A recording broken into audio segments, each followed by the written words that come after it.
பாடத்தை நான் உங்களுக்கு தர விரும்புகிறேன். I think it was last week or week before last I told you that in the incense altar there is a small wall that is raised above the level of the altar. பலிபீடத்தின் அந்த தூபபீடத்திலே ஒரு சிறிய செவரானது பலிபீடத்தை காட்டிலும் உயரமாய் தூக்கி கட்டப்பட்டிருக்கிறது என்பதை குறித்து கடந்த வாரம் அதுக்கு முந்தின வாரம் நான் உங்களிடத்தில் சொன்னேன். Incense altar, தூபபீடத்தை குறித்து நான் உங்களுக்கு சொன்னேன். It's called a crown. அது கிரீடம் என்று அழைக்கப்படுகிறது. And in Tamil some other word திரணை. And it's made of gold. அந்த திரணையானது பொன்னால் உண்டாக்கப்பட்டது. So it means it's precious. அதனுடைய அர்த்தம் அது விலையேற பெற்றதாய் இருக்கிறது. So incense altar shows prayer life. தூபபீடமானது ஜெப ஜீவியத்தை காண்பிக்கிறது. In prayer our mind is very important. ஜெபத்திலே நம்முடைய மனதானது மிக மிக முக்கியமானதாய் இருக்கிறது. Just like the incense altar has a wall that keeps the incense from falling off, our mind should be strong to prevent our prayer from falling off. எப்படி தூபபீடத்திலே ஒரு திரணை காணப்படுகிறதோ, ஏனென்றால் அந்த திரணையானது அந்த தூபபீடத்தில் இருக்கிறதான பொருட்கள் தூபமானது கீழே விடாதபடிக்கு எப்படி அது பாதுகாக்கிறதோ, அதே வண்ணமாக ஜெப ஜீவியத்தில் நம்முடைய மனதும் கெட்டு வெளியே போகாதபடிக்கு பாதுகாக்கப்பட வேண்டும். This is like the incense altar. உதாரணமாக இதுதான் தூபபீடம் என்று எடுத்துக்கொண்டால், if I put some incense on top, some of it will spill on the sides. நான் தூபத்தை போடும் பொழுது சில தூபமானது பக்கங்களிலே சிதறி விழக்கூடியதாய் இருக்கிறது. But if I raise the edge on all sides, then if it hits the edge it won't fall off. இதை சுற்றிலும் நான் அது திரணையை கட்டி விடுவேனே ஆகில், அதனுடைய அந்த மூலையானது உயர்த்தப்படுமே ஆகில் அந்த தூபங்கள் கீழே விழாமல் அது பாதுகாக்கப்படும். So we will see 4 ways in which our prayer can fall off. எப்படி நம்முடைய ஜெபமானது விழுந்து போகிறது என்பதை 4 விதங்களில் நாம் காணலாம். One is external worries. முதலாவது வெளியரங்கமான கவலைகள். When we have worries in our mind, our prayer is attacked. You can't pray freely. நம்முடைய மனதில் நமக்கு கவலை இருக்கும் பொழுது நம்மால் சுயாதீனமாக சுதந்திரமாக ஜெபிக்க முடியாது. So you will want to pray, but your mind won't allow you to pray. ஜெபிக்க வேண்டும் என்று நீங்கள் விரும்புவீர்கள், என்றாலுமோ ஜெபிக்க கூடாதபடிக்கு உங்களுடைய மனது உங்களுக்கு அனுமதிக்காது. So to raise a wall in that area, a crown of gold, that crown of gold will be faith. அந்த இடத்திலே என்ன திறனை என்றால் அந்த பொன் திறனையானது விசுவாசமாக இருக்கிறது. அது நம்முடைய மனதை பாதுகாக்கக்கூடியதாக இருக்கிறது. People who have faith won't worry. விசுவாசமுள்ள ஜனங்கள் ஒரு காலம் கவலைப்படுகிறதில்லை. Even if pressures and trials come, that faith will give you a rest. அழுத்தங்களும் சோதனைகளும் வந்தாலும் கூட அவருடைய விசுவாசம் அவருடைய அமைதலை பாதுகாக்கும். Faith won't speak natural language, it will speak God's language. விசுவாசமானது ஒரு இயற்கையான பாஷை அது பேசாது, மொழியை பேசாது, மாறாக அது தேவனுடைய மொழியை பாஷையை பேசக்கூடியதாக இருக்கும். Now for example, we are conducting this convention by faith. உதாரணமாக வரப்போகிற இந்த கன்வென்ஷனும் கூட நாம் விசுவாசத்தில் தான் நடத்த போகிறோம். We have put railway ground on the notice, permission has not come. நாம் அந்த அடிக்கிறதான அந்த நோட்டீஸிலே நடக்கிற இடமானது ரயில்வே மைதானம் என்று சொல்லிவிட்டோம், ஆனால் இன்னும் நமக்கு ரயில்வேயிலிருந்து அனுமதி வரவில்லை. In fact, the letter has come saying you have not been granted permission. சரியாக சொல்ல போனால் உங்களுக்கு அனுமதி கிடையாது என்கிற சொல்லப்படுகிற அந்த கடிதம் அந்த துறையிலிருந்து நமக்கு வந்து விட்டது. Yesterday it came. நேற்றைக்கு தான் வந்தது. But we are saying convention is going to take place in railway ground and we are giving the letters everywhere. ஆனால் என்றாலும் நாம் என்ன சொல்கிறோம் என்றால் கன்வென்ஷன் ஆனது ரயில்வே மைதானத்தில் தான் நடக்க போகிறது என்று சொல்லி அந்த கடிதங்களை நாம் மற்ற எல்லாருக்கும் கொடுத்து கொண்டிருக்கிறோம். So we are God's children. நாம் தேவனுடைய பிள்ளைகளாய் இருக்கிறோம். If the convention takes place, good. If it doesn't take place, good. Convention ஆனது நடைபெற்றால் நல்லது, கன்வென்ஷன் நடைபெறாமல் போனாலும் அதுவும் நன்மைக்கே.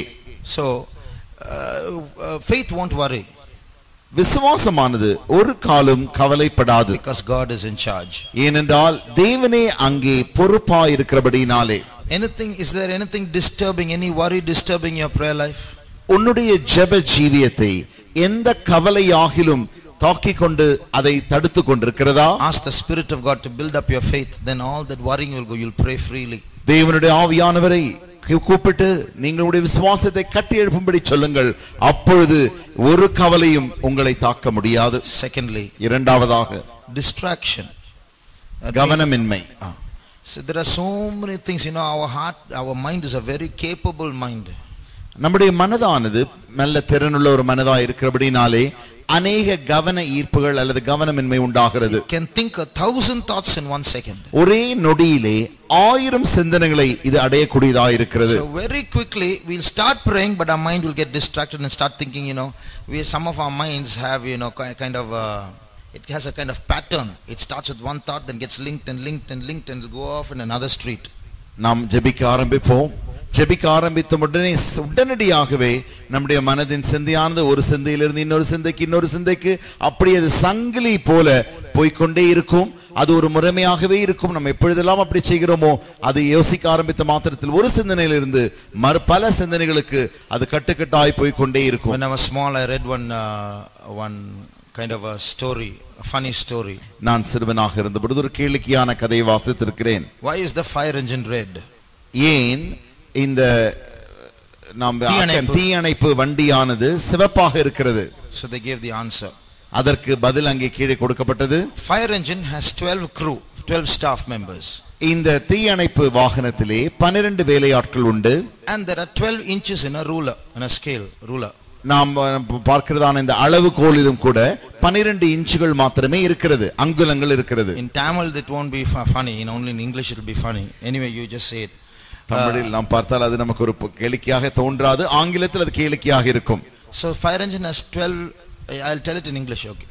Fire engine has 12 crew. There are 12 inches in a ruler. Queen Elizabeth is also a ruler. There is a ship called Queen Elizabeth. Queen Elizabeth, that ship is used for fishing. Norway is also famous for fishing. Norway is in the Arctic Ocean. Russia is also in the Arctic Ocean. Russia's flag is red, so the fire engine is red.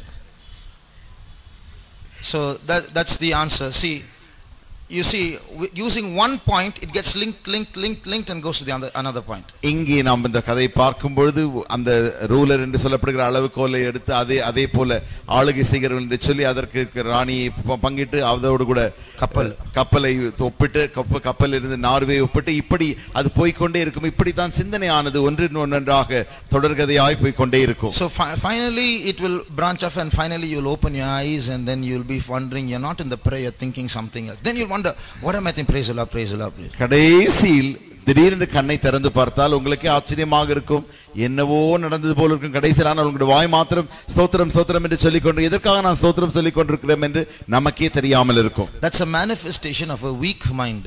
அதுதான் ஒரு பலவீனமான மனதின் வெளியரங்கமான கிரியையாக இருக்கிறது. So one weapon for a strong mind is you should praise God often.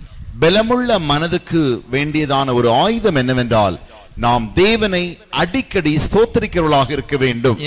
There's a verse like this, because they glorified him not as God, neither were thankful, they became vain in their imaginations. தேவன் என்றும் அவர்களை மகிமைப்படுத்தாமலும் ஸ்தோத்திரியாமலும் இருந்தபடியினாலே அவர்களுடைய மனம் இருளடைந்தது, அவர்களுடைய சிந்தனையில் வீணரானார்கள், அவர்கள் சிந்தனையிலே வீணரானார்கள். So vain imaginations and weak thoughts will come when you don't praise God properly. நீங்கள் சரியாக தேவனை துதிக்காத பட்சத்தில் தேவையில்லாத வீணான சிந்தனைகள் நமக்கு வந்து விடுகிறது. That verse is in Romans 1:21. ரோமருக்கு எழுதின நிருபம் 1ஆம் அதிகாரம் 21ஆம் வசனத்தில் அந்த வசனத்தை வாசிக்கிறோம். No need to read it now. இப்பொழுது வாசிக்க வேண்டாம். So we must build a crown of gold. That's a life of praising to get strong over distraction. பொன்னான அந்த திறனை நாம் உண்டாக்க வேண்டும். அது நம்முடைய விசுவாசத்தை praising தேவனை ஸ்தோத்தரித்து நாம் அந்த கவனமின்மையிலிருந்து வெளியே வர வேண்டும். Thirdly, மூன்றாவதாக inconsistency. That means not a steady prayer life. ஒரு தொடர்ச்சியான நிரந்தரமான ஜெபம் இல்லாமல் இருக்கும். So suppose we are going to pray for 2 hours. 2 மணி நேரம் ஜெபிக்கிறோம் என்றால் most of us can't pray for 2 hours. நம்மில் அநேகருக்கு 2 மணி நேரம் ஜெபிக்க முடியாது. So I'm not going to tell even one point. நான் ஒரு புள்ளியும் ஒரு காரியத்தை நான் சொல்லி ஜெபிக்க போகிறதில்லை. 2 hours we're going to pray. 2 மணி நேரம் ஜெபிக்க போகிறோம். So let's pray. நாம் ஜெபிப்போம் என்று சொன்ன மாத்திரத்தில் 10 minutes that prayer will go. நீங்கள் எல்லாரும் ஜெபிக்க ஆரம்பித்த உடனே 10 நிமிடம் இந்த ஜெபம் போய் கொண்டிருக்கும். After 10 minutes the incense will slip off the altar. 10 நிமிடத்திலிருந்தே இந்த தூபமானது தூபபீடத்திலிருந்து வழி விலகி விழ ஆரம்பிக்கும். That concentration will go and it's look like, that's all. That's your capacity. After that it slips off and then you can't pray. You finish praying, you're satisfied. 10 minutes enough. கவனம் போய்விடும். அதற்கு மேல் உங்களால் ஜெபிக்க முடியாது. ஜெபம் முடிந்து விட்டது என்றாலும் நீங்கள் திருப்தியாக இருந்து விடுவீர்கள். As far as you are concerned, prayer is over. Finished. உங்களை பொறுத்த மட்டில் அந்த 10 நிமிடத்திலே ஜெபம் முடிந்து போய்விட்டது. So there is no, for 10 minutes you will pray fiery, you lift up your hands, stand on knees and praise the Lord, speak in tongues, sing all the songs. After some time you will switch off. முதல்ல அந்த 10 நிமிடம் ஜெபிப்போம் என்று சொன்ன மாத்திரத்தில் முழங்கார் படியிட்டு கைகளை தூக்கி அந்நிய பாஷை நிறைத்து பாடி நன்றாக ஜெபிப்பீர்கள். அந்த 10 நிமிடம் முடிந்த உடனே அப்படியே அமைதியாகி விடுவீர்கள். That's called standby mode, waiting till the 2 hours is over. அதுதான் இந்த 2 மணி நேரம் எப்பொழுது முடியும் என்று காத்து கொண்டிருக்கிறதான அந்த காத்திருத்தல். So many of us, I myself have, I detected this in me, that's why I'm saying this. இதை நான் எனக்குள்ளேயே கண்டுபிடித்தேன், இந்த காரியம் எனக்குள்ள இருப்பதாக. ஆகையினால் தான் இதை நான் உங்களுக்கு சொல்லுகிறேன். So we need to become consistent in our prayer life. ஆகையினால் நம்முடைய ஜெபத்தில் நாம் நிரந்தரமாக தொடர்ச்சியாய் ஜெபிக்கிறதான அந்த ஜெப வாழ்க்கை நமக்குள் இருக்க வேண்டும். To build a crown around this inconsistency, we have to strengthen our minds to wait in God's presence. We have to set a time and say, I'm going to sit in God's presence for 2 hours today. And you have to set aside everything, switch off your mobile phone, switch off your computer, and have no distractions. Lock your room and sit and pray for 2 hours. Don't get up. இதற்காக நாம் தூபத்திறனை பொன் திறனை கட்டும்படியாக இந்த தூபபீடத்தில் செய்ய வேண்டியது என்னவென்றால், நம்முடைய மனதை நாம் நன்றாக தேவனுடைய சமூகத்தில் பலப்படுத்திக் கொள்ளும்படியாக ஒரு பலமுள்ள தீர்மானமுள்ள ஒரு மனதோடு கூட மற்ற காரியங்கள் யாவற்றையும் ஒதுக்கிவிட்டு இதற்கென்று நேரத்தை ஜெபிக்க வேண்டும் என்றே ஒதுக்கிவிட்டு அதிலே நாம் நம்மை உட்கார செய்ய வேண்டும். There is a verse like this: bodily exercise profiteth little, but godliness is profitable unto all things. சரீரமான பயிற்சியானது சிறிய லாபத்தை கொண்டு வரும், ஆனால் தேவனுக்கு ஏற்ற பயிற்சியோ எல்லா நன்மைக்கு ஏதுவாய் உண்டாயிருக்கும். So godliness is put in contrast with physical exercises. ஆகையினால் தான் பக்தியானது சரீர பயிற்சிக்கு ஒப்பிட்டு சொல்லப்படுகிறது. So which means godliness has its own exercise. அதனுடைய அர்த்தம் என்னவென்றால் பக்திக்குரியதான அந்த தெய்வீகமானது ஒரு பயிற்சியுடையதாய் உள்ளதாய் இருக்கிறது. And part of that is called your expanding prayer life. You shouldn't be, for the past 25 years I'm praying 10 minutes all the day. That's not expansion. அதனுடைய அந்த ஒரு பகுதி தான் என்னவென்றால் உங்களுடைய ஜெப ஜீவியத்தை விரிவாக்குதல். 25 ஆண்டு காலமாக நான் 10 நிமிடம் தான் ஒவ்வொரு நாளும் ஜெபிப்பேன் என்று ஜெபித்து வருகிறது அல்ல. So we have to learn to expand our prayer time and increase it. நம்முடைய ஜெப நேரத்தை நாம் இன்னும் விரிவாக்க நன்றாக பெருக நாம் கற்றுக்கொள்ள வேண்டும். DGS Dinakaran used to say, when I wait for a message, when I go to preach somewhere, I pray 15 hours easily. சகோதரர் டிஜிஎஸ் தினகரன் அவர்கள் அடிக்கடி சொல்லுவார்கள், அவர்கள் ஜெபத்தை ஒரு பிரசங்கத்திற்காக தேவ செய்தி எடுத்து செல்ல வேண்டுமானால் ஒவ்வொரு முறையும் 15 மணி நேரமாகிலும் குறைந்தபட்சம் அவர்கள் ஜெபத்தில் இருப்பார்களாம். So we need to build up our life like that. ஆகையினாலே நம்முடைய வாழ்க்கையை நாம் ஜீவியத்தை அப்படி நாம் கட்டி எழுப்ப கற்றுக்கொள்ள வேண்டும். The fourth way in which our prayer falls off, நம்முடைய ஜெபமானது விழுந்து போகிறதான இந்த 4வது வழி என்னவென்றால், it's called privatization. எல்லாவற்றையும் தனிப்படுத்துதல். That means we privatize our prayer life. It's confined only to when we come to church, when we have a prayer, when we come to Yabes, then I pray. அது என்னவென்றால், தேவனுடைய சபைக்கு வரும்பொழுது நான் ஜெபிப்பேன், யாபேசுக்கு வரும்பொழுது மாத்திரமே நான் ஜெபிப்பேன் என்று அப்படி ஜெபத்தை தனிப்படுத்துதல். I connect myself with God only during Sunday worship service and during Yabes. When I say amen, praise the Lord, I'm disconnected. I'm another person. நான் தேவனுடைய சபைக்கு வரும்பொழுது, ஆலயத்திற்கு வரும்பொழுது அல்லது யாபேசுக்கு வரும்பொழுது மாத்திரமே தேவனோடு கூட என்னுடைய தொடர்பை வைத்துக்கொண்டு நன்றாக நான் எனக்கும் தேவனுக்கும் தொடர்பு உண்டாயிருக்கும். இந்த ஜெபங்கள் யாவும் முடிந்த மாத்திரத்தில் அந்த நேரத்தில் கர்த்தாவே ஆமென் என்று சொல்லி ஸ்தோத்திரம் என்று சொல்லி அதோடு கூட எனக்கும் தேவனுக்கு இருக்கிற தொடர்பை நான் துண்டித்து விடுவது. So you are slicing your life. When you are in church, that's when religion and God and all that is. When you leave church, you have nothing to do with God. There's no prayer in your life. You're absolutely worldly. The way you talk is all changing. It's completely different. You're another person altogether. அது என்னவென்றால் பகுதிப்படுத்துவது.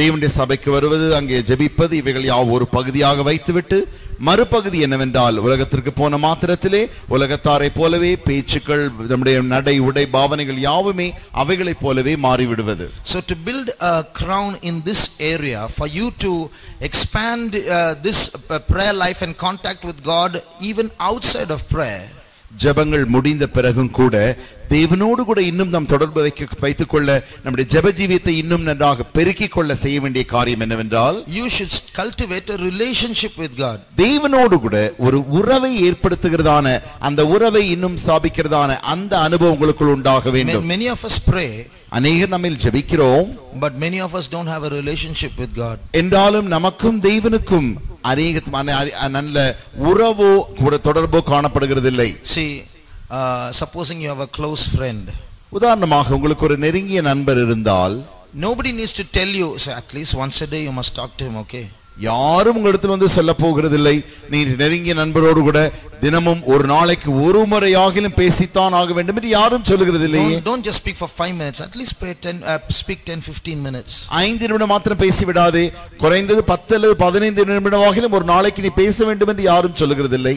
So for you to be told pray every day, pray 15 minutes every day, itself is a sign that our relationship with God is not there. நன்றாக நீ தினமும் ஜெபிக்க வேண்டும், குறைந்தபட்சம் 15 நிமிடமாகிலும் ஜெபிக்க வேண்டும் என்று சொல்லப்படுகிற இந்த காரியமே என்னவென்றால் நமக்கும் தேவனுக்கும் சரியான உறவு இல்லை என்பதை அது காண்பிக்கிறது. You look at Daniel of the Old Testament. பழைய ஏற்பாட்டு தானியேலை நோக்கி பாருங்கள். He was a very busy man.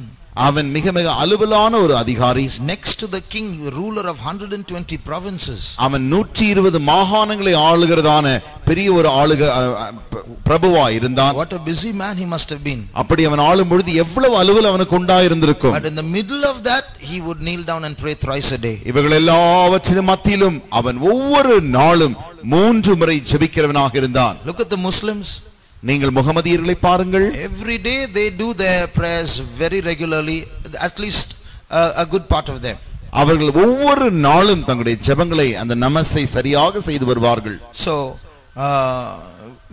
what we do is, prayer is in the last. We'll finish all our work, brush our teeth, go to sleep, watch television and browse on the internet and speak with our friends, and at the end of the day, when everything is off, we have time, we'll pray. ஜெபமானது நமக்கு கடைசி காரியமாக நம்முடைய வாழ்க்கை நாம் தள்ளி வைத்து விடுகிறோம். காலையில் எழுந்ததிலிருந்து பல் துலக்கியதிலிருந்து நாம் செய்கிறதான எல்லா காரியங்களையும் செய்துவிட்டு நேரம் கிடைத்தால் கடைசியில் முடிந்தால் ஜெபிப்போம். And what's our testimony? We never get that time.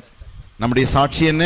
எனக்கு அந்த நேரம் கிடைக்கிறதே இல்லை. Every time it's just enough time, just you're so sleepy in the night and you go to bed. ஒவ்வொரு நாளுமே ஜெபிக்க வேண்டுமென்றால் கடைசியில் நேரமே முடிந்து விடுகிறது, நேரமே இல்லை, தூக்கம் வந்து விடுகிறது, ஆகையினால் தூங்கி விடுகிறோம். But if you have a relationship, that won't be our experience. ஆனால் நமக்கு தேவனோடு கூட உறவு இருக்குமே ஆகில் அது அல்ல நம்முடைய அனுபவம்.